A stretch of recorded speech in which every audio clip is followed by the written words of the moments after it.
kilos of muscle gave him gigantic legs and in extension shins because after reasonable tall lengths, it's only the legs that grow, but he didn't look like a frog for example. He had the endurance and ease for exaggerated unfair physical work, but he was an abstract reserved thinker contemporary and true. Rectangular glasses without frames looked teachy with his brown autumn coat, in contemporary London were loud and audacious. He had a short feminist-looking haircut, he coloured white and had DEATH tattooed into his left knuckles and then again in WHITE on his medieval armour. He was a very muscular V-shaped gym human with 2 meters between shoulders and arms like trees. Chiseled manly face in the Chad direction, giant delts etc. And handsome everything, something to make the world's strongest man jealous. He had taught history in London now for 3 years. He remembered having a genius lazy brain about his future until he was attracted by leisurely university history teaching with Greek philosophy. Nothing was going to change, was it? What was unusual with this backbone linebacker build or combination? People might think it's just some cringe writing by someone average, but I say it's a good book because it turned out to be a very good book.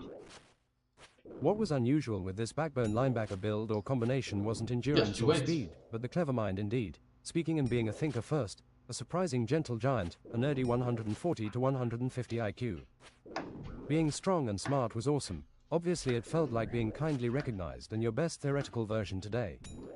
James was ready to travel to Arkspire. He would adore a culture such as the dwarves, he thought, like he liked visiting Paris or Madrid. Well, he was going to teleport. He was rich. A ha rich of rivers of gold like gold rush connoisseurs. The potion was golden and had a dwarf king on the lid. Smash. He exited a ring of osmium, onyx and opal. Interesting. He saw a dwarf army. They were sons of Magellan. They had thick plates of 4 times 8 centimeters small plates chained together over a chainmail. Bendy chainmail on the arms, gold and iron signated helmets, short girthy warhammers. They were riding on giant pot-belly pigs, black and grey, their bellies were a centimeter off the ground. High cholesterol and cancer risk just like their food, but they didn't live to be 150 like the dwarves. Others had pikes riding on bears with golden horns and somewhat golden round shields. The animals jumped around obediently. What is your business here? Shopping. Don't go near the hearth of melting half melt. I don't know where it is. Don't worry, it's in a restricted area. James scratched his head walking a little bit as they rode on. He did not come to aspire, but downwards. A giant dwarven architectured hole, they had mined and delved over 1400 years. The city was partly built to the walls, into the walls of levels, underground, and then they delved even more deeper. 100,000 lived in the deep and dank, feeding the cave beasts and ignoring the sun, its promise of serotonin. James went down giant stairs winding left, right, left a bit off the wall. A lava stream lit the walls underfoot. Already there were corridors into the walls. Buildings stood out partly, with symbols golden, large and rectangular, plateaus as well. As far as he could see in this 900 by 900 by 1400 meter deep perfect hole, there were pristine houses, halls of spear, bears, throwing dwarf weaponry, berserkers, fire elemental, other sulphurous lizards, roomkeepers and thanes. Halls of drinking before and after battle. Some hops grew next to distilleries even without the sun. There was dwarven beer and spirit of every kind. The famous names had their factories here, large and small. I wrote it. Liverbomb Sneaky 3000, Reluctance in Overconsumption, Short Stack Lager and the Girthy Gargantuan. James passed many opportunities to drink. Eventually he settled in a place that was very barley heavy and dark ale. Dwarf Guinness. He was defeated analyzing his surrounding dwarves. Thanes were big and fat, related to dwarves. They were used in battle for their affiliation to thunder and fire magic, and size. Chain lightning exerted from their weapons, firewalls and fire in their wake. 2.5 meters tall and 2 meters wide, often shirtless and red-skinned. Spear-wielding berserkers feared no enemy exempt from tricks of the mind, preventing their relentlessness, and with dwarf magic and helmets, they were immune to mind magic.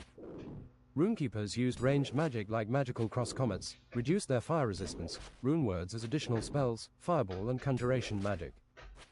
They had mechanical artillery dwarves more than bow and arrow, lots of siege weapons, firing giant crossbows which only downside was the aim, scorpions, small trebuchets and fiery siege catapults for enemies not forts. Dwarf King headed rams, there were wall-climbing siege towers and explosive traps. Moving wood animals filled with TNT, chemistry and fire. The bottom of the stairs felt like elevating the ground. He saw opulent detailed grey and gold roads with more Japanese-looking gates. They had prospered from the wealth of the land. Luxurious capital was fortuitous. Lots of shops for dwarven craft and tourists. Small weapons or two-handed.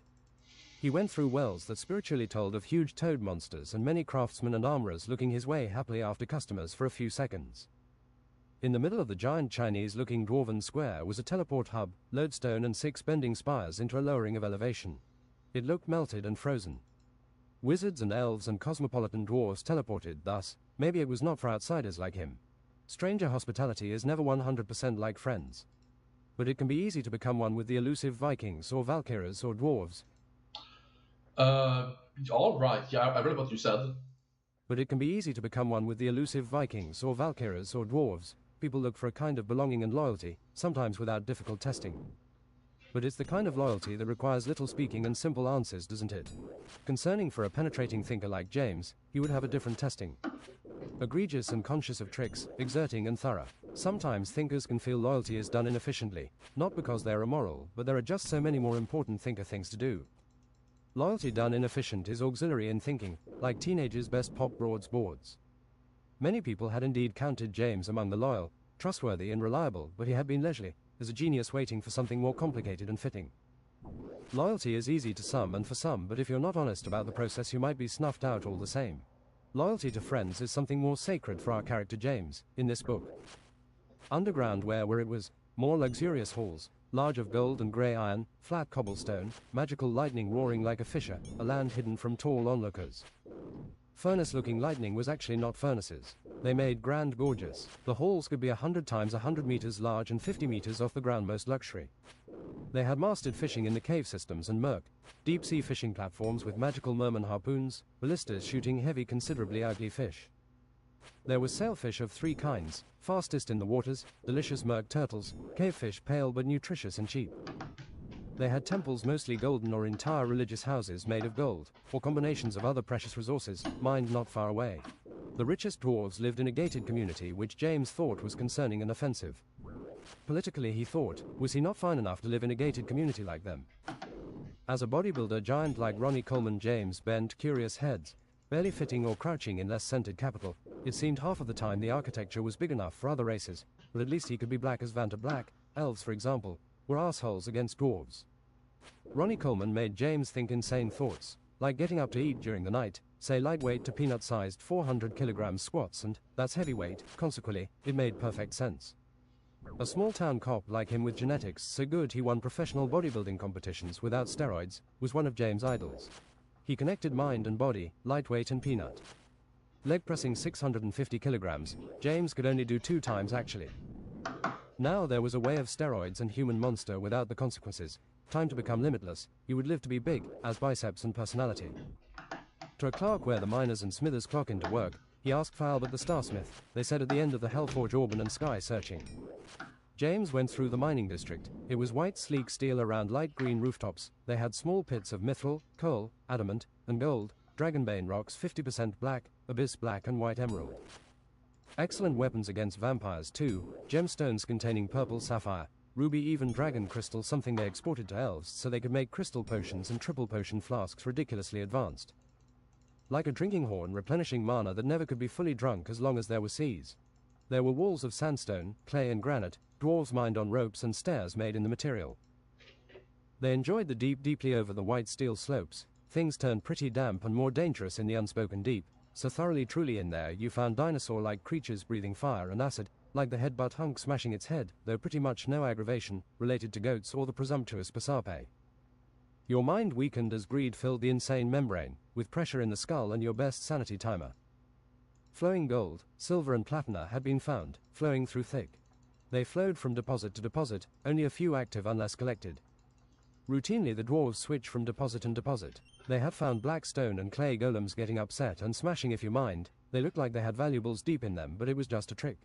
5 sizes of intelligence and mountain magic.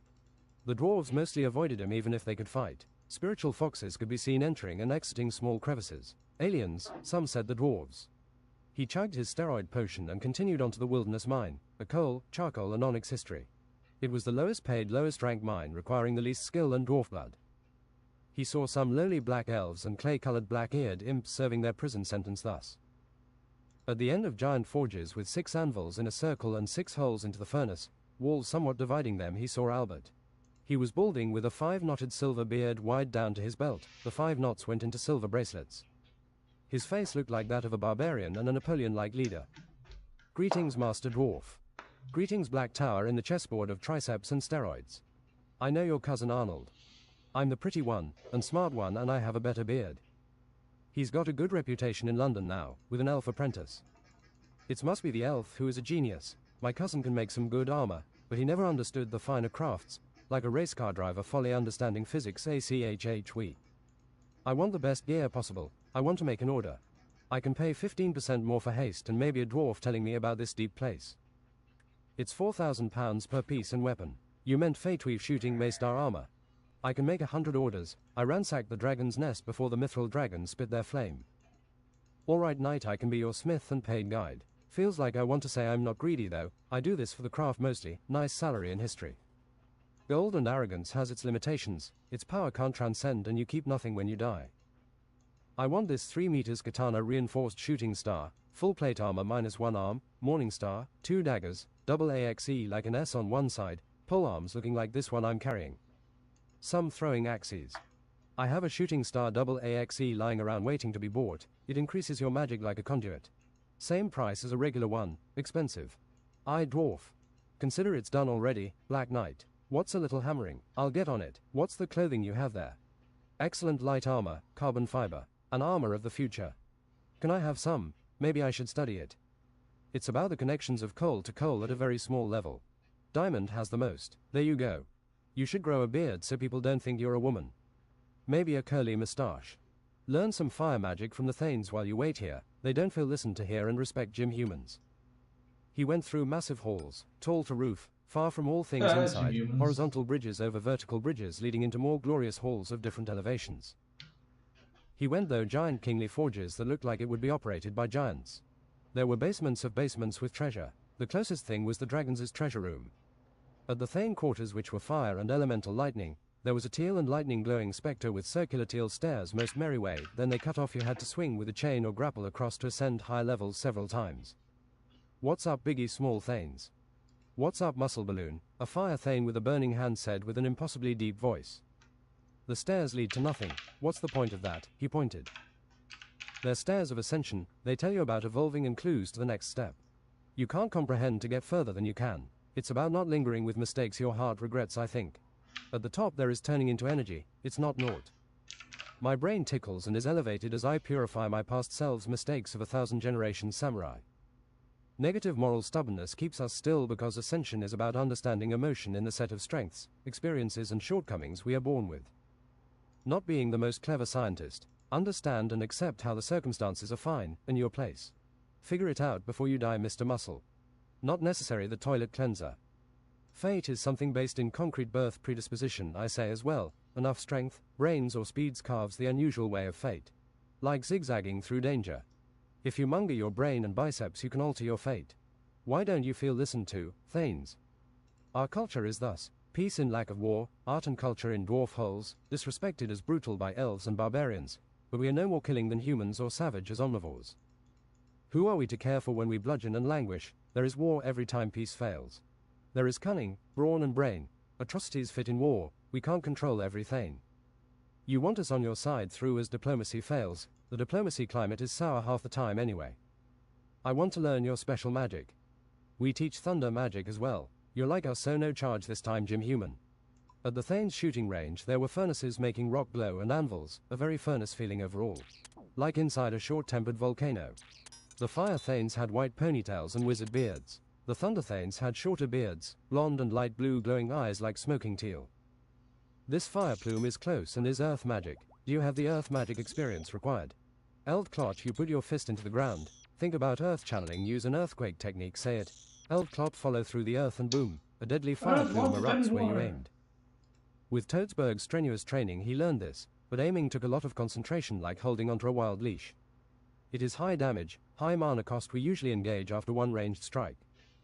Muscle Balan, bellowed a Thunder Thane, listen closely, I won't repeat myself. For humans it's futile to use chain lightning like I can hear with my eyes.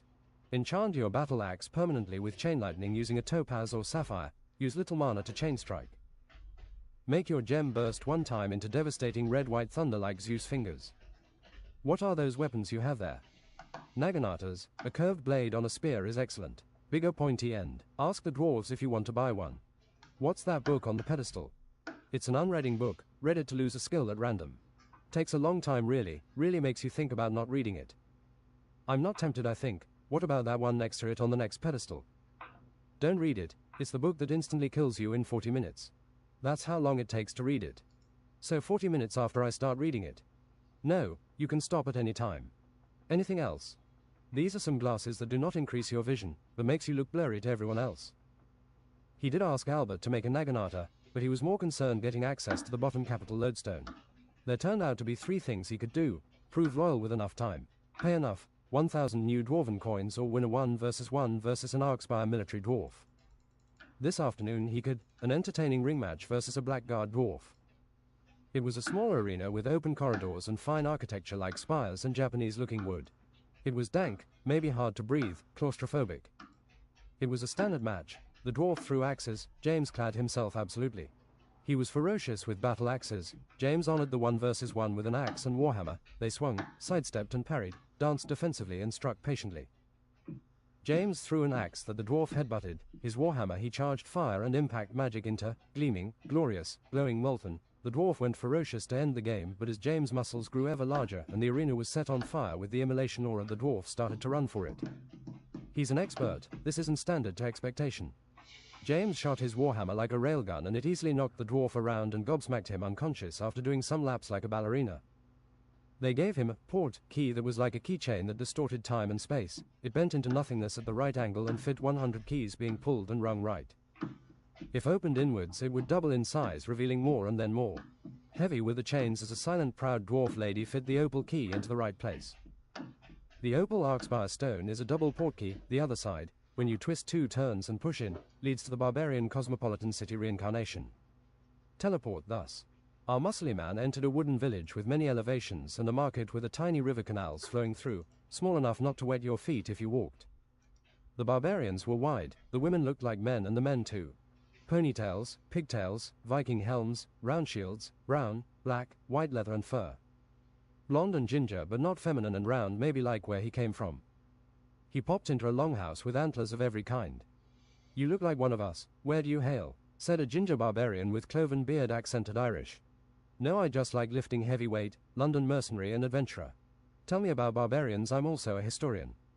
It's a stereotype that we're stupid, said a blonde axe guard. It's a stereotype I can't get Lorena to bed, said Jonathan. Jonathan is fucking stupid, said a slayer in a black monster hunting clothes. The wheel is turning but the hamster is dead, said his slayer brother. They had large potato noses and black mullets over rough faces. We reign over the eternal golem and the 7 planes, said a brutal brown-haired face with silver magical tiara, royal and elevated on a throne with animal skulls. Take a look with the hawk's eyes. Oscar the village combat Huskell tapped twice with his magical axe and James had the eyes of a hawk and saw golem overhead. They had villages and forests in the back of a walking kilometers high golem. Its arms and legs had kilometers of hollow between some places but seemed connected invisibly. The land on its 7 shoulders made for 7 planes. Its head had a sea in its skull and waterfalls for eyes. On his flat highest back they laid. We are the eternal barbarians. Train with us, buy some combat lessons, blades and weapons. Eat the eternal boars, can be slaughtered but return tomorrow. Study the poetry, it's brutal. Enjoy the giant golem taxi, fight us in tournaments. We specialize in throwing axes, throwing spears, knives. It's pretty peaceful here, honestly. I'm mostly interested in our colony for trading in Italian shores. The Arctic colony is shit. Arctic colony. Take a gander in ass-freezing ice hell. It is on the North Pole and connected to another plane. Another plane. Ahenger, planet subjugation. Open your keychain Onyx Barbarian. He put an ice-colored key except for the middle that was whiter and beautiful. I'm all for the hype, but first I'd learn about barbarian combat. Fight me or you're a double pansy, you have to do it, said Jonathan. Maybe you do have to fight Jonathan actually, we don't like spilling the beans. Unless baked beans, said Huskell. He fights like a cunt, but wins, said one of the brothers Black. After walking in the hostile barbarian mood, they went into an arena of low hollow wood and many had played games in, before. James went for a wide robot arm shield on his left and glaive shield on his right. Jonathan came fast and strong. Oh hoo-ha, so scary, Jonathan said like a blonde cunt. He struck strongly into his right shield with 2 axes, again. Thus, another attack. Ferocious Jonathan looked handsome as he knocked back James a little with each swing. James practiced defense. He was charging his knee with lightning and impact magic. You think you're so strong, Jim Human, you only think so, ha ha. Stupid little broth chugger. Jonathan, with youthful strength, hewed an axe into James' face cheeks. It was completely absorbed by Absolute Unit. I'll show you the difference between you and my power, he said darkly. He tore his armor apart with his glaive shield and jumped, kneeing him in the chest.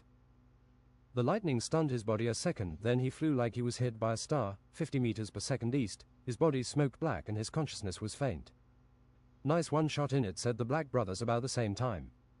I'll show you a lesson for 80 quid, said the wider brother comically and eagerly. Something real barbarian I've been cooking. James paid, saying nothing. So what you're doing here is that you have 2 magical winged axes. They replenish in your hand instantly. You can have many copies in the air. Generous spell. You keep barraging your enemies at range till they come close, then you grievous whirlwind with the same weapons out. Like this. The brother spun like an ad twister, and at speeds to make him a blur. My brother sells you the replenishing magical long-headed axes, not infinite in stock. James practiced, and thus like a barbarian he learned the grievous dance. It took 60 minutes. Do you know the way of the voice? Said Oscar the Huskell cunningly. Bet you knew I did. There is ancient wisdom of battle cry audacious on the other Arctic side. Shouts and fireball were our people's common attributes before. You might find some dungeons only supposed to reward you with voice knowledge. About half of them I would guess, he said comically. The axe maiden said. As a historian, it might interest you about our conquest and battle history. We have been trying to claim lands in Einhenja for centuries, but have never had something stick for long. Always winning and losing territory like cards. In and around Europe we are just too good. They can't figure out our barbarian fighting styles and sieges. We have never lost against Germany, Poland, and few times around Schweiz. Our raids are legendary, but of course we make and trade resources too. No, there's nothing racist about the barbarians being superior in combat. They're barbarians, right? Come on. Besides, I wrote a whole book with African British person main character and gay characters and strong women, and do you really think? No. Trading is going well in Italy. We're not going to raid there. They might think of us savage. We the eternal barbarians are almost as good conquering as the Irish barbarians. Our voice battle cries and berserker magical attacks have not been defended against Uno's crushed defense. I hope you will learn some. The women make great poetry and songs, not that they do less in modern warfare. Barbarian women are not born much weaker physically than men. About 10% less upper body muscle but 10% stronger legs. I'm digging it, Miss Axe. I'm sure you would be impressive. In the same tone she said, we have fought elves, but obviously they're a stronger opponent. Our brains work the hardest when we have to figure out how to beat someone practically. Geniuses of warfare or fighting. Better a liar with the elves you can in today's world. My opinion. Show me your gritty leg muscles. They pulled up and compared legs. James was bigger with 50% with more striations, but she looked like a freak disciple of Tom Platz. I bet that's how she trains too. Flexing in front of people only looks good when you're above a certain size, but skinny builds can also make some parts look bigger. You're getting the symmetry right. Looks like you are an intensity trainer. It's hard to imagine getting less from training harder. As long as you're not going fast the way down, the gravity makes you do the work. She came to this theoretical insight, and she would now insightfully attain in the future. Actually, most muscle, 55%, is gained resisting weight. Do you think I need to shock and confuse the muscle? I think you get stronger from adapting to new exercises. Better to focus on adapting to more volume, more repetitions sometime, more weight you can vary, rest, etc. Me too, she said happily. It feels like it's only the first time of some new adaptation anything grows. James decided to twist the key mechanism and travel to a plane unexplored. His spirit felt stretched, his instincts warned of danger all the time. He needed to tread carefully. He exited upon stepping stones in a watery cave. Above were ancient faces of giants carved into rock. They hummed like machines and rotated around a violet light. He entered an elevated slab carved with ancient Scandinavian runes. His weight made sure stone stairs rough presented into the wall. Outside the cave it was like a mirrored Arctic, but he saw 2-meter penguins with craned, distorted necks. They seemed menacing and hungry with their mouths open. An otherworldly moth butterfly of many decimeters came flying by on a cliff's edge, followed by a frost dragon. White scales, blue insides of mouth and eyes, it focused on its prey. Breathing frost and acid instead of fire, the poor moth hit the ground and shattered into two. It seemed unconcerned at the bigger bodybuilder prey.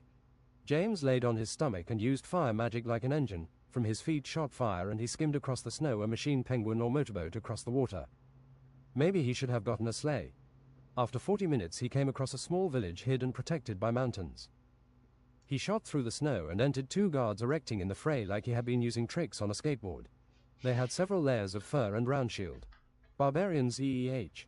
Prove you're not dangerous, and quickly, pay us thus. Whatever I have gold plenty. This is a theoretical outpost, spiritual and guarding ancient wisdom. You look like you're from fiery hell pits, leading armies of molten hell, generally or as a general. I'm African and British. I'm from somewhere aristocratic in the Mali region 1,000 years back when it was a cosmopolitan university city. You know Betos and Farambar. Hail Coffee Arabica. You talk like a scholar, this is the wilderness through. Historian, I write history with my fists, poetry and timeless. You said ancient wisdom. Is it a dungeon of the voice? You're interested in battle cry. Obviously the dungeon is dangerous, said the other guard with his steel polearm gleaming, reflecting the light. Good luck, adventurer, that wisdom is for all of us. I heard it's not the most dangerous dungeon through with the rewards related to the weather. Don't be stupid, Leaf, it's only less a dungeon compared to a dragon. They argued comically as James ignored them and entered a wooden village savage, frozen and -70 colder than the Arctic. It was like a fort with the dungeon protected, he didn't feel like talking to many. He saw giant bunnies in their snowcoats except one brown and one black. 2.5 meters tall and 5 meters long. One of them came curious and with acute nosing observed and imprinted. Then it jumped straight up into the air 3 meters like a flea. Boing, another rabbit further back mimicked the behavior. The brown had predator teeth and energetically zoomed with pent-up energy. These are Swartzborn rabbits, more docile, tolerant and intelligent than regular rabbits. A red-haired captain-looking woman with commanding presence and social-like cookies and cream-focused demeanor. You should see our prized Angora Swartzborn. From behind frozen logs came an ultra-hairy white cuteness with a fatty mane. They grow so much hair they don't mind us cutting it at all, just a big sheep in it. She seemed comfortable talking for both of them. I have a giant rabbit too, actually. Really, she said and meant it. It's more dog-sized through, Sigmund the Destroyer. Destroyer of crops and peppers, she said in the same wavelength. Vanquisher of enemies, great mewing streak. I'll let you be able to buy an Angora chest pelt. A cloth piece that will keep you warm in ice hell and main freezing hall. 800 quid. They're pretty great, I shall honor them with a pelt. They went into a lonesome hut which seemed like an out-of-stock market. The pelt was fluffy, grand, thick and glorious, he looked like royalty putting it on. It was shaped like a V, wide on the shoulders thus, slender. Onto the dungeon. Buy some health and mana pies, will you? Rhubarb raspberry, it will tell you the journey is long. James had been meditating and feeding off the life force of plants and animals, keeping him alive like the poor. I'll buy some fruits as well. I'm as vegetarian as the rabbits these days. We have smoked paprika ribs, 3 kilos, 75% off. All right, whatever. As he entered a grand barbarian stone hall high in roof, it led to the door which led to the dungeon. The stone hall was culture, tall and a warning. The regular-sized door led into a smaller slope down. The ice around was beautiful, breathtaking see-through teal and magnificent as sapphires. White and teal, they shifted as James slid down 30 meters claustrophobic. Polar bears. But it was larger and had a longer craned neck with dog ears and rund forehead. Had a long, quiet street. Hungry was the polar beast, but hungrier with E. James went for the ultimate hunger slap. Like hit by a giant bear, the polar beast spinned 5 times. James went for the ultimate hunger slap. Like hit by a giant bear, the polar beast spinned 5 times in the air before landing, knocked out like by Mike Tyson. Blood gushed like blood magic and returned to James. He felt he would last. This indeed extended his life, feeling like repair of the brain and DNA. After following through the corridor, it opened into a cave system, into many roots, and was inhabited by dinosaur-like birds, 4 eyes gray and gargoyle-like. He used his automatic robotic guns to defeat the dinosaur, overpowered. They only came so close, feathers flying and pulverized. He entered the left route and eventually came into a throne room. There was a crowned skeleton with a staff sitting on top. Behind in elevation was a puzzle of which tiles to step on. He did not recognize the symbols. He stepped as far as he could to cross, but one of the tiles glue, vibrated and disappeared into the depths. I guess some tiles would not fall. The skeleton awakened. He speechlessly with the force of the dead pelted James with ice bolts, ice blasts and ice spheres. James dodged a blizzard pelting him from the top and fired high-velocity rounds. Outsmart my bullet. They strafed in a circle, he shooting and the dead ice blasting until after a long time the dead went down. He was out of bullets. Well, it was fun while it lasted. His plasma cannon he could crank with its battery through. He picked up the staff but couldn't figure out how to use it, probably worth a bit. He came into an ice church. The dead sat praying. Some moved when James strode. It was grand and high in roof, gleaming still and beautiful, completely made of ice. He got lost going through new rooms, elevations and corridors, but once you try every possible route you remember into the final room. There were two really chunky bodybuilder-looking ice elementals immediately alert of his presence, and came intimidatingly. James waited for them to line up and shot his railgun. They had holes like smelly cheese but got up and advanced. A laser cannon stopped their walk and they struggled no more. The railgun was cranked and broken, not designed to last 100 years, and then 1,000 years into the past, overheating a final time. Behind them was a chest of black ice and temple. The temple looked barbarian. There were two statues of ancient barbs and tales of gods and adventures in the stone. He had a spiritual experience. His spirit was lifted, light engulfed him and lightened his heart. He felt one with everything as barbarian voices beckoned. Aliens came and shot with their lasers, adventures that could take any for a search. We learned their technique and shot him down. The last alien of their kind died here, eager for forgiveness and rhubarb pie. The mouth of the two statues powered up in spheres. James felt upgraded as his mouth absorbed the laser, arms out. He felt like he had a battery or could breathe laser.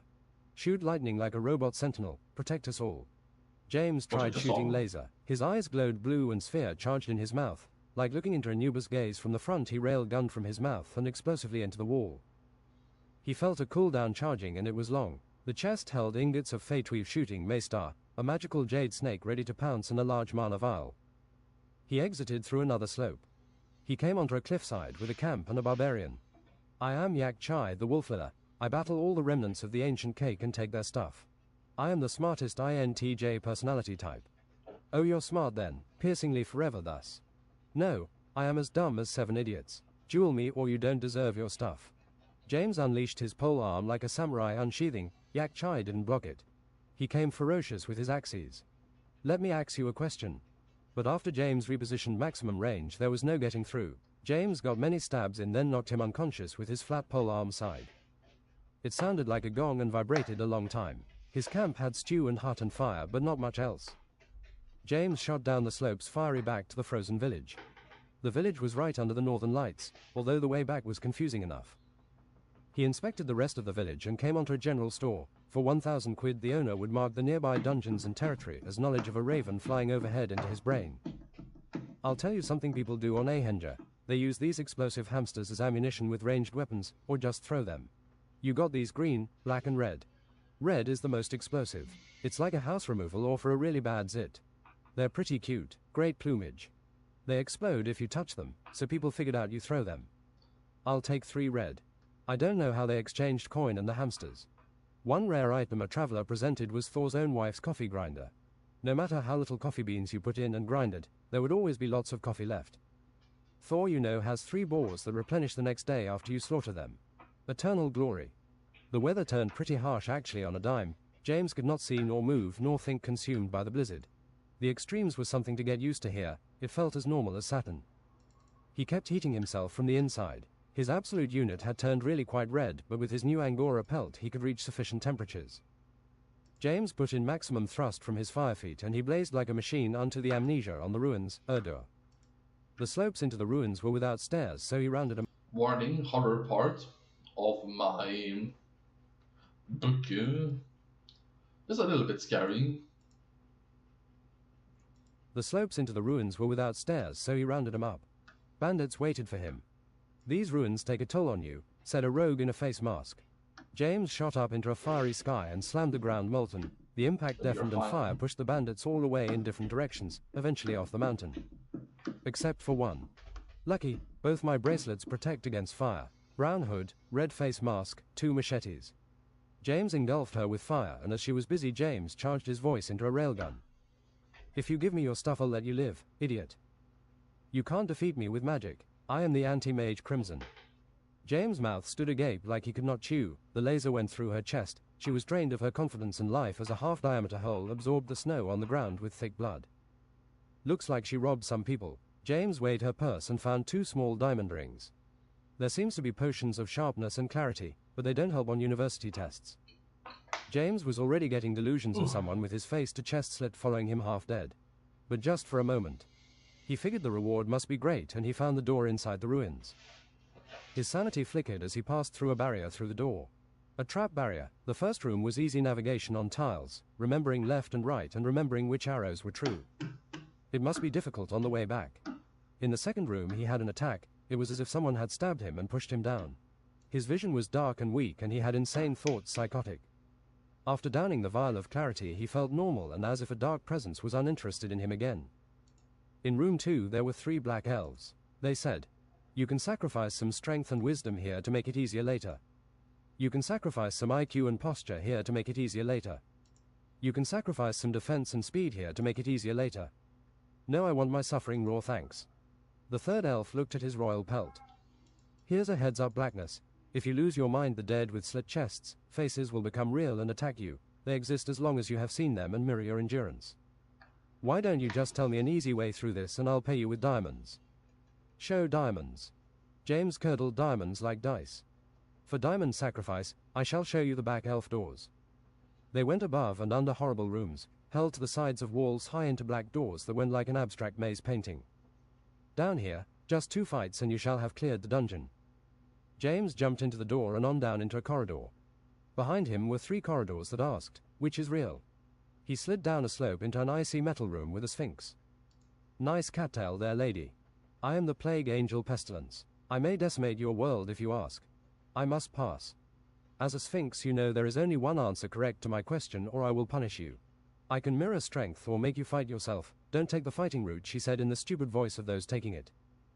"If you stride twice as fast as quick diagonally, but were supposed to go east, how much time did you save as you merge your path?" "Oh gosh, it's an intelligence question, thank God I have a brain. If it's twice as fast, the grounds gained, the time saved must be half of the completely correct trajectory at 45 degrees. If 3 times as fast, it will merge the same. You're skipping a lot. Are you sure this is the right answer?" The pestilent really looked like a promise of destruction, green on stone wings, 10 stone thick hairs back and eyes empty, white and scarred. "I am confident. It is correct. Consider sparing us as I ask the opposite of what the next will." "I will consider. You're right, proper as we say in England, and you have to be." The Sphinx changed into a dark voice of honesty, dropped like a first layer of tolerance. "The tempest will come, so try as you may." James was sucked aggressively into the next slide and came ass first onto his knees. For Alec Dite.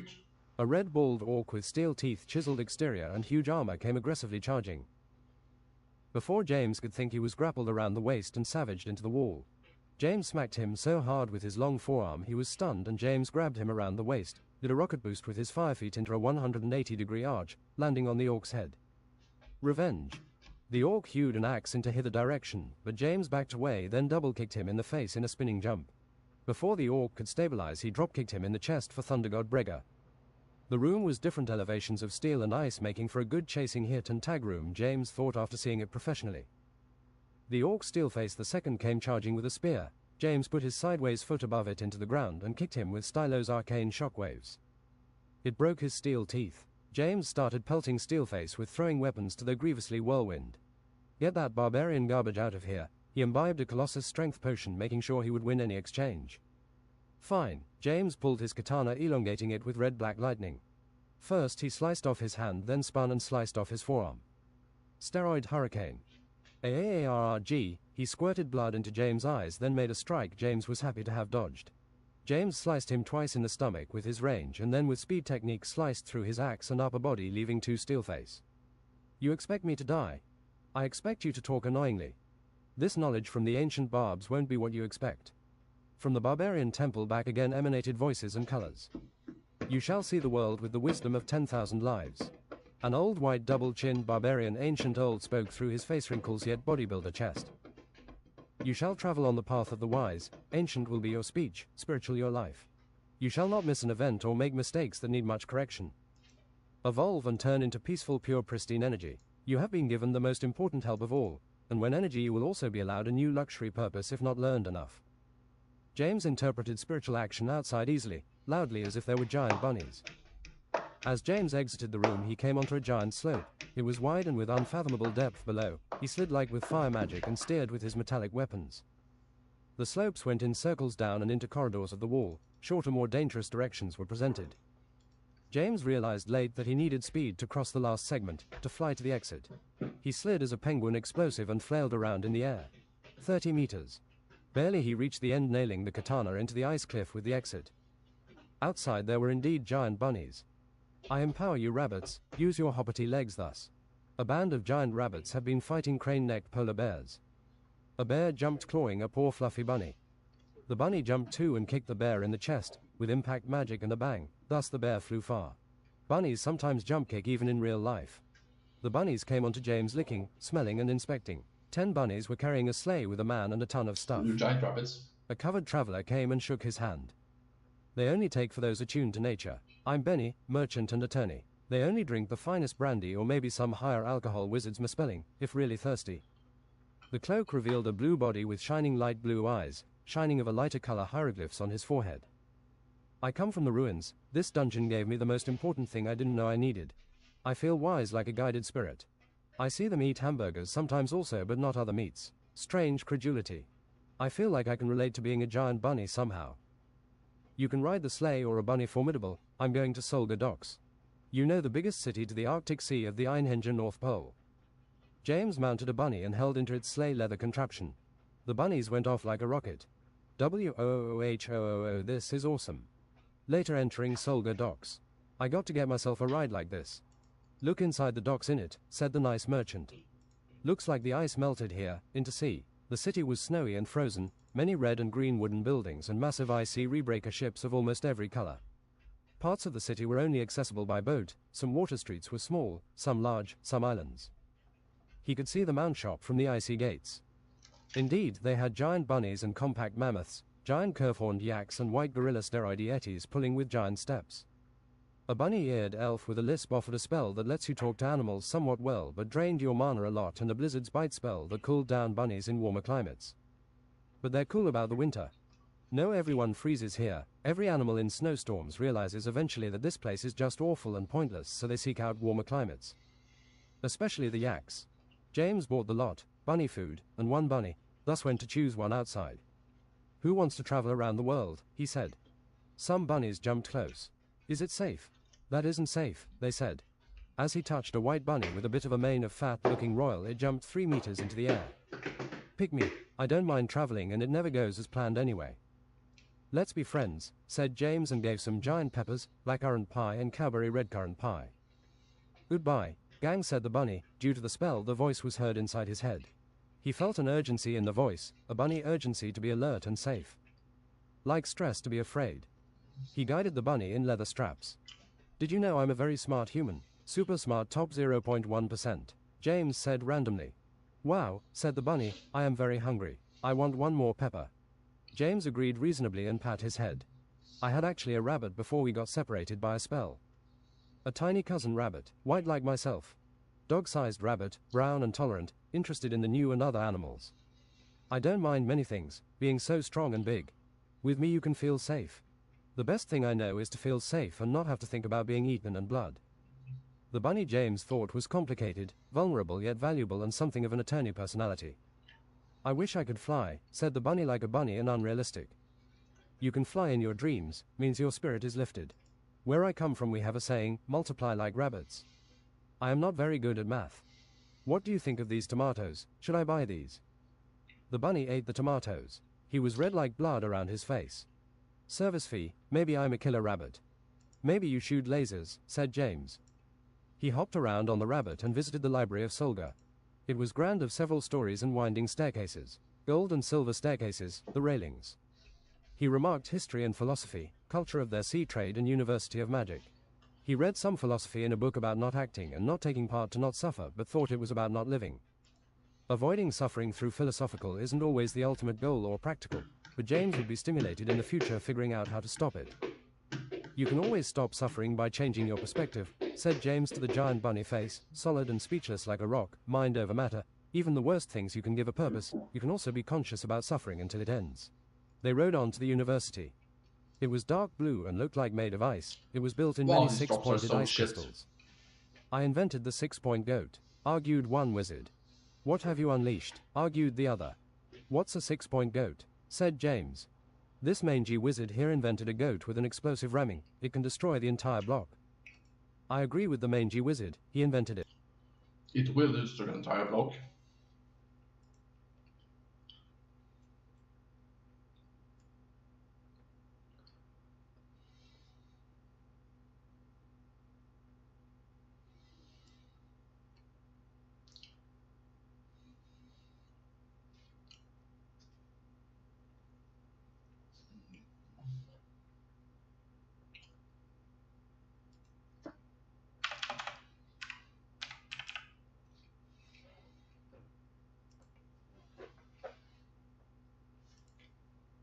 I agree with the mangy wizard, he invented it. Your goats have no lasting impact if they destroy everything thus and double thus. I can make more goats, but it's making me bald. Your excessive use of goat in your magic is making you bald. You said my bald head looked good, that's why I started oiling it with bowling grease. Yeah, your head shines like a shooting star, said James. He's balding because he gets no maidens, said the wizard with luxurious hair. If you're balding you should get a fashionable hat and beard, said James. There cannot be a goat without explosions. Don't you see, he didn't make any sense. James saw someone like they were driving an invisible car 2 meters up, but ass pointed out and backwards driving. He pulled the handbrake and drove away. Was that vehicle invisible? No, you drive ass first with butt magic. I find it unbelievable. You butt deniers want us all prosecuted, the wizard said in the same wavelength. Look, I have perfect buttocks. The wizards calmed down, looked and agreed with irrefutable logical fiber. Inside an impossibly large castle on the sea, mostly he asked for what magic?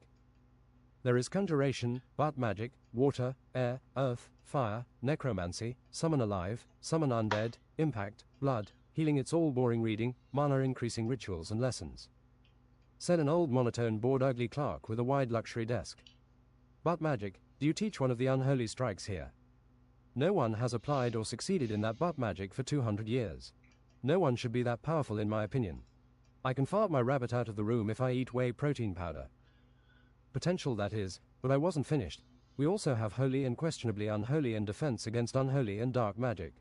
Practical magic for productivity, easy magic that makes you feel smart, turning yourself into something magic TYS, turning something into something else magic TSSE, tier 13 ridiculously, ludicrous difficult magic. Magical crafting and fletching, magical potions, elven crystal singing, interdimensional magic, elven magic from Solga, alchemy, best magic for a contemporary jobs, magic to break someone's concentration, study of magical creatures, Sears foggy advancement, magical history. Magical produce farming gardening, intersectional spirituality magic, battle cry, shout and voice magic, professional explosive magic and just blowing things up magic. Magic in writing, poetry and music, very difficult that. Getting stabbed in the shin magic. Shape-shifting magic, magical curses, transmutation magic, double unicorn magic, magical bullshit and defense and magic. Air, fire, earth and water magic together is 20% off as usual, 2,640 quid. Elven potions and crystal singing 30% together, explosive and double unicorn magic 30% off, other lessons 850 quid each, 12 lessons usually. I summon magically deep pockets. Maybe you're thinking about alchemy, you know they never make more money making gold than they put in. The real gold lies in transmutation magic. This is where you get dollar, I guess, you invest in yourself and your skills. Talk is cheap that it cannot afford university lessons, the clerk said, bored and monotone. James pulled out a 100.000 shimmering ingot. Keep it as a deposit until I'm done, I don't want to think about money. I didn't invent the world, pal, or Ahenger, the clerk said like a smoker. When you put a price on knowledge people learn economics, James said with 145 IQ. Let's start with fire magic, James mostly exclaimed to himself. Remember, Ahenger is a lawless land, there is no police or jail, you will have to fight for your things. Just like the capitalists want it, every service and tax is unnecessary. It's not so bad when we have guys like the coolie-leaning guy over there. He executes and hunts top criminals, the vision of horror, prophet of despair. James walked and was ready to talk the talk. Hey, how are you doing, Sonny? You look like an angel mixed with a street fighter. His crown of despair hovered over his head like halo, hummed like a vacuum cleaner. Things are going well for me, he said unexpectedly. The drug lords aren't being replaced and the gangs are breaking. I like hunting criminals too, maybe I am a mercenary for hire. Let's consider fighting together, unholy man. If you didn't look like this I would have stabbed you with a mongrel's Mongolian paternal leave more. I know of the unholy strike. They teach one here, can you learn it? Honestly, I will try my best, this technique is auxiliary. I don't judge a man by his farts. He was shredded topless with a grey angel-looking haircut and array of weapons. Light grey skin, burning grey wings, red eyes. 2 big pants making him look part rapper technically. In fire magic arrogantly advanced firefly course, they stood in front of a short fat big-headed grin with a large remarkable nose. He was short-tempered and stupid about lots many modern chivalrous things but surprisingly cunning. Smart to work less, Ulrich had the perfect grin of business. The perfect fireball should be deadly in explosion and fire over time.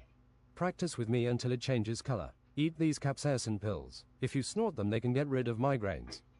A cheeky squirrel-looking lady, well human look first, but still remarkably squirrel, already made a blue-purple fireball, as hot as it gets 30,000 Kelvin plus. Most were red to yellow 3000, 6000 K.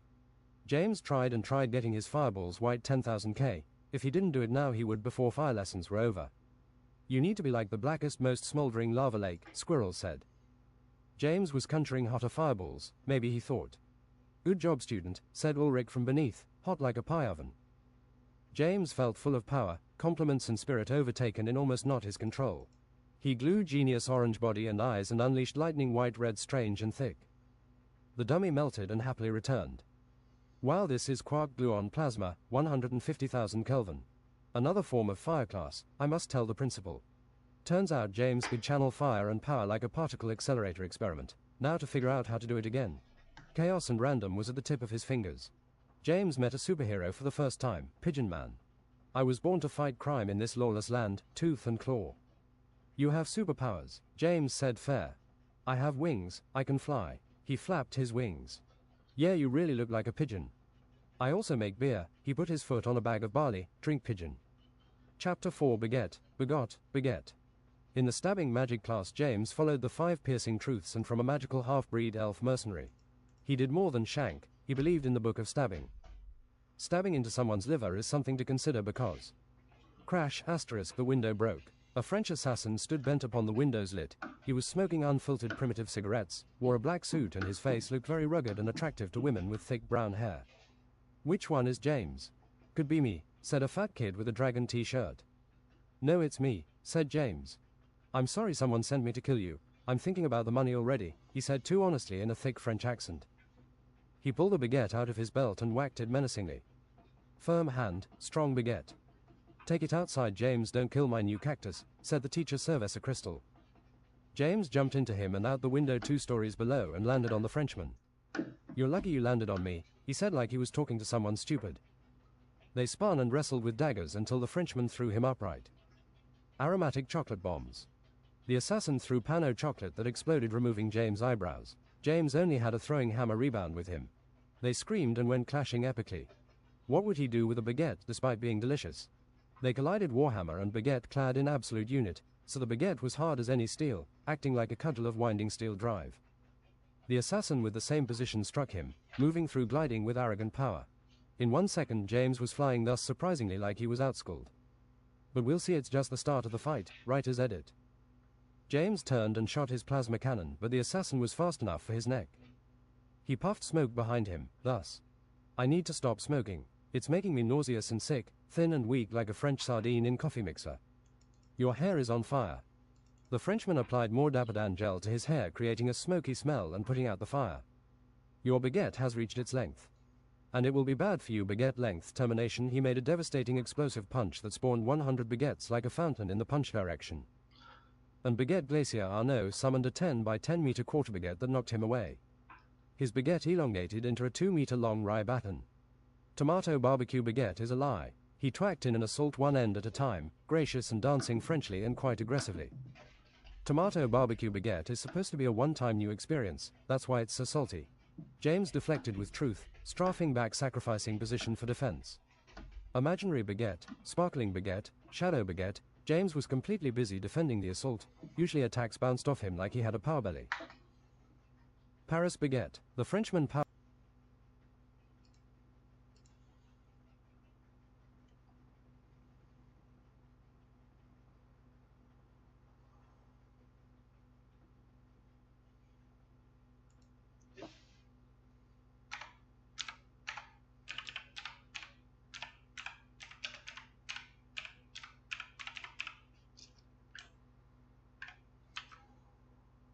More baguettes.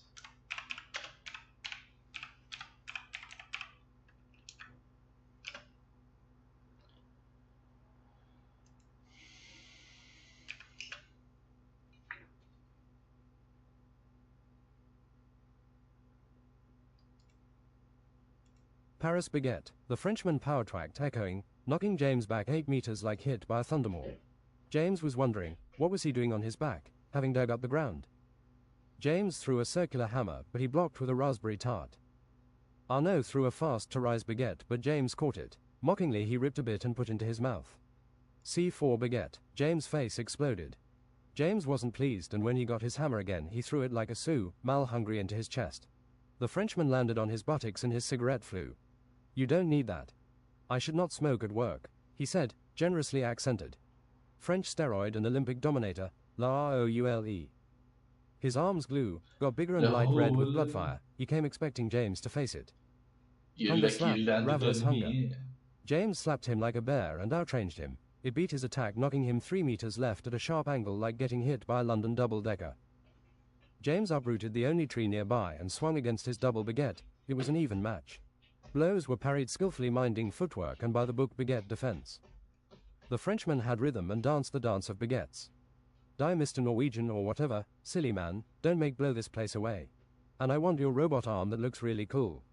I object completely to this assassination, and thus, there must be a way a court can stop this. You could file a police report. No, they didn't exist here. Look, if you give me some cash I can tell them you were hit off a cliff and probably died. It's a hard world for a man with stuff. Let me have a whiff of that cigarette you're lighting. James planted the tree and they sat down exchanging dwarf coins. 450 quid. Okay, you are definitely off the cliff. Who sent you? He was hooded but had this ridiculous stuffy Spanish accent. You know, I only do this to have work and also the money. I like to imagine people don't mind getting killed in business. You know, like, I'm not bloodthirsty or anything. I don't kill women unless they're big fighters. What do you think about safer jobs here, mate? I think I manage myself fine in Ahenja. Only one guy I ran from. He was a huge Red Orc man. I told them I killed him, they never checked I got paid AA. Then he ransacked their village, no witnesses. He raised his hand for a high five. Smack. Free money, James said. I could do with more friends. I have a giant bunny and I drink anything you throw at me. James. Sure, whatever. You can hit me up, homeboy, as I finish up magical curses. Fuck. Do you fight with something else than baguettes? Yes, I also have these breadsticks. People can't get enough. What, are you serious? Do you go to the school here? Yes, they call me Arnaud, thus. He shaked his hand, pronouncing his name with a cigarette in his mouth. Arnaud talked James into magical curses where they had weakness, weaken, suffer, which was a form of weaken, and weaken weapons. Yes, you can still do curses and be a decent person, said a balding white-haired sorcerer in red-purple robes with adventurous eyes. It is a means to an end. In the first book we have amplify damage, reduce resistance to magic, reduce resistance to elements, and quicken bleeding, which also makes them use more energy. We shall also practice making their swords burn, sluggish snail arms with cursed feet, and Seer's mind grab. We're just going to do the mind entering part, which is illusory, weakening, and confusing. James was proficient at Seer's mind grab just as he was spiritual. Reducing resist would make him overcome immune enemies, so he practiced keenly. I have a contract, James. Someone at the school, Ass-Cheek Albert, gave me his money just to maim and take this guy's stuff, man. Goat Sheffy Earlobe. He's poor, weak, and without defense. What do you say to taking Albert's stuff then? I will give this boy Mr. Earlobe something as well. Ass-Cheek Hall Enteth. Hey Arnaud, did you take his stuff? It's a free country. Arnaud went up and smacked him silly 5 times with his locker and kicked him in the nuts professionally, into the ceiling. Tall Ass-Cheek Albert said, You're not serious, a bleeding heart-conscious assassin. We spell it assassin in French. I am passionate. Albert pulled out a scroll that Arnaud cleft and hit him grievously with a baguette. Your baguette is weak, said James, menacing. In the end they took his stuff and buried him, legs sticking up hairy, in the garden. He has magical shrines and collected scrolls. One-timers is something getting used to. They gave the cash to Goat Sheffy Earlobe. Goat Sheffy barhead like a goat, thus unintelligible. Arnaud visited his mercenary friend Von Vague and wife Von Valorant. In the hospital he had fought his last contract. He had taken a troll twice his size, Alpha, and wasn't even stupid. Wow, lady, Yepsadoodle, remember when I asked if you had a sister? They think nothing will wake him up now, sniff. Nothing. Arnaud went to his bed. Come on bro, you gotta lock in. You said this wasn't going to be the last as long as the locating baguette to Buxrich isn't found. Lock in. As Arnaud said lock in and shook his shoulders, Vague rose quickly and military. He looked ready for orders and breathed brutally through his nostrils. If you passed away my life would be lifeless and grey. He went on to live another 47 years. James took the weekend to get back to Arkspire and found Toadsburg being very uncomfortable with all the animals and people. I will finish my training. You can have a lesson in the jewel rooms right now. Enteth Jewel Room. Elemental Adapting Absolute Unit or Elemental Spirit is a way to adapt to your elements. It's earth magic. I will cut you and insert an evergrowth seedling in your stomach. James got over the cut as quickly as his lunch. Focus on your resilience, eternal like the stars, cosmic, and grow into a sentinel. James and Toadsburg grew into an exoskeleton that looked like mahogany wood, like a smooth tree ant. His face was rund, gleaming, chest and shoulders sleek and fashionable. Faceless, expert and alien he was. Eternal seed of growing and growing through you are. Very resilient against ice, water, cold, earth, heat and air. Also, this tree doesn't catch on fire. You will find you need less energy, water and oxygen like this. Practice with me. Once you get really good, you can turn into a fire, water or air elemental shortly, completely, and absorb the element. Live longer as long as you are an elemental. Without complaining, they soundlessly practiced until after 2 days he was going to go back to university. He saw someone getting backstabbed by a baguette and somehow steal multiple wallets at the same time. Let's eat some of this dwarven earthy food. Ah no. It's on me, this dwarf is rich and behind on payments. Dwarven fine restaurants had exclusive bread and butters that were very comfortable eating and easy to eat continuously, carrot and a vegetable that only grew here, dwarven artichoke, into soup. Wine testing and wine pairing followed. James thought the wines were unimpressive for the cost, but fit the food well. Small birds and mashed potatoes main course, then it was crackers and cheese. This was something exceptional that they were sad it would eventually stop, so they agreed with the luxurious servitor, who had silver rings, rectangles and bracelets in his dwarf beard. They bought another round of just crackers and cheese. That is a delicious yogurty blue cheese. Inspired by... I want to change that sentence as well.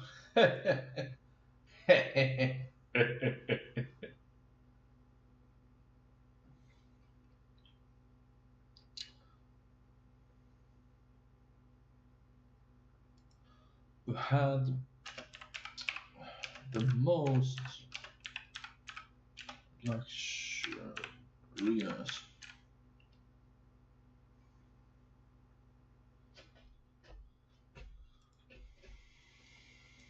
Inspired by my boss's salary, said the dwarf. Rye is disgusting unless it has cheese wedge on it. Ah no. Back at university, James was learning alchemy. Something that interested him was to make bombs. First idea, super poisonous or flammable gas bombs that cover all enemies, then he would protect himself in absolute unit and detonate. Stun bombs. He didn't alter his enemies' senses often, he thought strategically. After grinding and reading, he figured out a custom way to make impact grenades, knocking people off like trampolines. He called them blueberries. The book recommended making adamant silver bombs that addled mages' magical abilities, or poisoned dragon glass also works but can be cured with black gull if prepared. It said some asshole always is. Flash adamant bombs to blind. If the dragon can do magic, its intestines or half-giant liver can be used to make bombs that blinds you and instills fear for 10 minutes even if you did not look at it, like an error in your brain. Scarecrow, he named this thus. He found half-giant's liver in a butcher shop, magical shop, and went home crafting bombs like a dirty inventor. James' genius went speedy as he built and put too many books and ingredients in cluttered space. Experiment, separate, combine, possibilities and theory. James took a stove and turned into a chemical station. Glass blew a chemistry set he knew from chemistry and some own ideas for sizes. He tasted, tinkered and thought like a processor about mathematics. Sometimes his thinking was indistinguishable from a cyborg hitting the ones and zeros. If it was something you would feel, it would make you feel scared like looking at an alien. Eventually he came across a functional bomb that blinded, instilled fear, chemically burned, that could not be stopped with water, stunned and slowed your movement and reduced your resistance against elements. James realized at the same time slowing with water, ice magic and shooting with his plasma cannon would be a good combo. Being a lone wolf thinker lets you pursue inventing and science freely. Motivated like there were enough people, and you spent enough time. The introverted intensity for introverts is just this, the speed they should work on long experiments. Being 160 IQ makes you pursue inventing much longer than 140 IQ. The sun seemed like a morning ritual familiar as James peeked out of his dormitory sooty. He held a giant hand to his eyes as the sun covered half his vision. There was a deer with heart-shaped antlers together. It chewed on the tundra and wondered what was this human up to during this morning already. James threw an explosive bomb. The deer flew like a ragdoll. God, I'm such a good hunter. We have heard you have good stuff, Kerr. And Red Orc said deep like a demon. Just a minute ago, we inspected you. Forget fighting orcs, pay the laws of Ahenger. I'm going to give you something to run away from, like a scientist. James. An orc came with polearm ready to dodge. James, like the undead, breathed frost, chilling the orc to an icicle, then shot his head off with the plasma cannon. Run away hither, tactical run away, best criminal for himself. They scattered and would maybe tell their friends this was not an easy target in the future. What would James do when the plasma cannon ran out of battery? toss his robot arm and return to the medieval yet quite magical times. He needed to make a battery, and he would crank it manually. James swept inside. He needed zinc, copper, lithium. He dismantled things small and large and outfitted his robot arm on the outside. In addition, one large cracking arm like on an old car. Third good idea, he made a lithium overload battery larger, then he would crank and try to charge with lightning magic. Enter magical bullshit and defense. Are you vulnerable to your senses pupils? What if I stunned you, swept your memory with my tea and stirred it into an antidote too hot to drink? The teacher Ignatius looked clever and was cunning. He had expertise and thought at least enough to be a step ahead. Long jawlines on a pale face with dirty wet-looking hair to his face cheeks. He dressed close-fitting in mostly black and dark green. All through it can make you feel thick and uninterested sometimes. There are potions you can drink to increase your stun resistance. 3 months per potion. Build up the resistance. It's got the same half-life as coffee, he said interestingly a bit to himself. This class supplies you with 2 free potions, 1 long-term and 1 for the intense day. One funny side effect is that you tend to shave your hamster insanely. Yes, I know you get free hamsters from Jin's classes. Stuns are strategic of your born mind limitations, just like pulling wool over your eyes. It is common. The school makes some affordable potions. Students learn to make them and students drink them. Profit free for you. You want to write down every mind and senses alter way your opponent can beat you. James mentioned his bombs and everything it beats, kind of like an inventor. I see you have stepped in the same thought. Class, now we are going to practice mind-altering resistance, like probing, illusion and insanity. Test your minds for fun. Some minds are strong, and for surprising reasons. Just because you're smart doesn't mean you're stable. The teacher put on a dangerous smile. Resist the temptation, use your willpower, never break your attention span into the curious and dangerous. He smashed the overly bottom-thick purple vial in the center of the room. Gather round now in it, he said vaguely as the situation didn't require more. James felt the pull of something he knew he should not engage with. Eventually headlocked, he resisted. I think you're not stable enough because you haven't been treated human in life. Shame, James. You're an excellent student, they say. James held on. This challenge didn't need a stable house. I see Jacques has thought. What happens if I give in into the intriguing unknown? Jacques was pulled in double quick and exploded into the corner of the room upside down. Your curiosity will kill the cat here, or more like a shaved hamster really, running into the nitroglycerine. Boom goes the dynamite. Everyone else passed, although you Evelyn you are sliding against and again like anxiety. Know that if you are a feeler when focused your feelings are more powerful. You're halfway to the middle in it, said a charming adult top student. He was happy no one had noticed his weaknesses. For the mind-probing part we have an alien. I should have said if you're a feeler, when focused you're more powerful. For the mind-probing part we have an alien, a master butt probber. He is harmless and useless really. Baron, used to do it proficiently and professionally. It's about analyzing your brain, he said in an Irish accent. When it was James' turn he felt nothing at first. He was having some strange thoughts. Do you feel anything strange? Said Ignatius. It's the unusual things you need to remove. Focus on it like an idea and remove it like you could flush it away with a spell. More strangeness came in waves and soon James spent going back and forth. When faced with powerful illusion you want to counterspell. Albuquerque squash fries and go backwards as you thought they had gone in your mind. He looked at the class. What the creator of the spell gets to name it. Remember class, we won't talk. I'm innocent. YouTube, you see, I only started streaming to YouTube because I was wanted to include the book. When I play music, I can't stream to YouTube. Remember class, we won't tolerate any use of Psychosis Lotus here. You will get kicked out of the dormitory and spanked with a dire baguette 750 times. What's Lotus Psychosis? Said James like a main character to his classmates. It's a drug that ruins your personality into a zombie and claims the souls of someone you never knew. Eventually you are a zombie, parched and dry, desperate for water. It's a problem on Ahenger. Maybe one should be careful criminalizing new drugs. You sound like an idiot. No, I just believe in decriminalization to reduce crime, like an officer. James would learn to turn himself into a rabbit, the ultimate vegan spell, in transmog class through top skill and solitude, unwavering intelligence. A rabbit? You must learn of animals through your heart, no thinking, feel what you need to feel. Said a fat but short purple-dressed senior wizard. Like a toad she wasn't pretty but had people confidence in her conservativeness. She made everyone play fair and could implement any magical system, giving order indeed while doing so. When transforming you must feel as an animal. When you feel the energy around you, you find a balance, use the balance to make the magic do what you want. James read through the many pages and details to the advanced magic. Before the teacher was done, he read lightning quick and poof asterisk turned himself into a black rabbit a meter long on his first attempt. Are you saying I'm not fast enough, James? Outstanding move. James went around the room at far from maximum speed, feeling inferior from the short height. The genius prodigy Nigel Learning University at 13 went to pet him. You get this without effort, James said in a sexy deep rabbit voice. Honestly, I feel I miss a lot of information from school, even if easy. He felt proud over his life like an adult. Transforming and trying to take smana, but not staying as an animal. Nigel puffed into a white rabbit, he shrunk like a machine. He jumped to James, they laid next to each other in different directions and flopped. In the end, half the class succeeded. Nigel's older sister indeed turned into the nicest alligator. Next we will learn to inhabit strength and properties despite being a smaller animal. Some will always be lost. One thing James did as a rabbit was discovering the grounds, magically warmer and green some places. Other animals understood him, but without speech it was limited. He exited the purple antioxidant beet bushes and saw Ekberg's delicacy store and Ekberg picnicking with his wife. Visibly he jumped to the parasol, thinking not to transform into a human.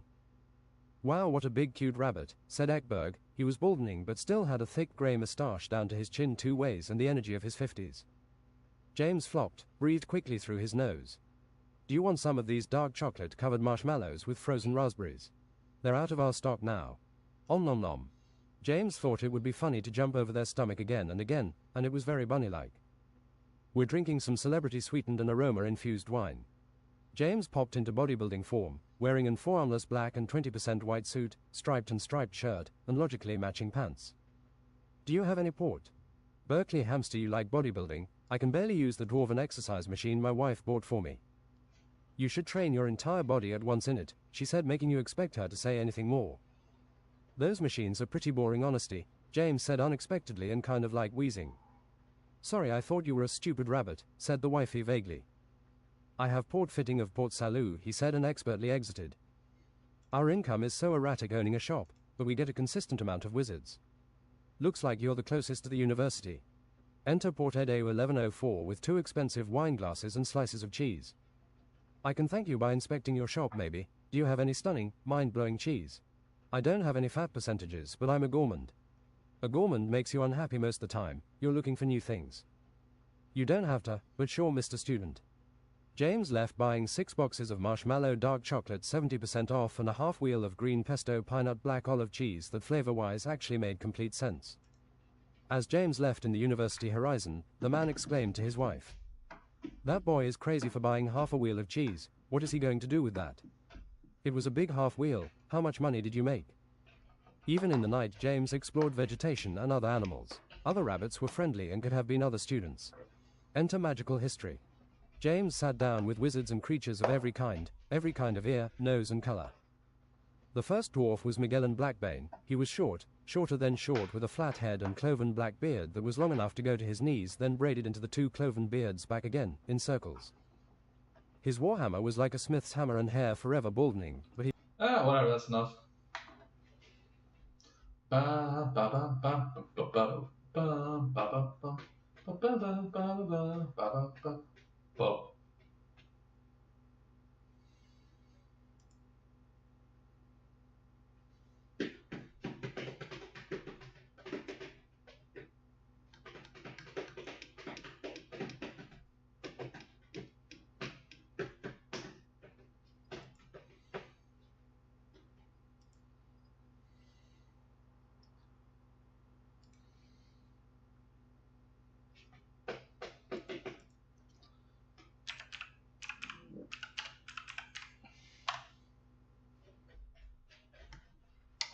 It ain't released. It ain't what you ain't, that it ain't, that it ain't.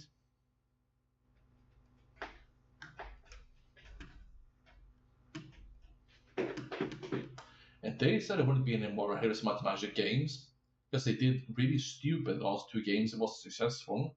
Let's give up. Screw you, man.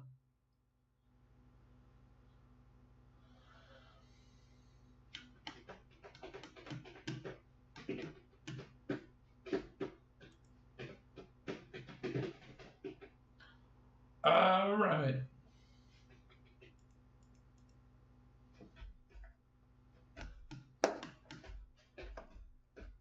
Alright. Alright, goodbye, YouTube. I'm gonna play music now.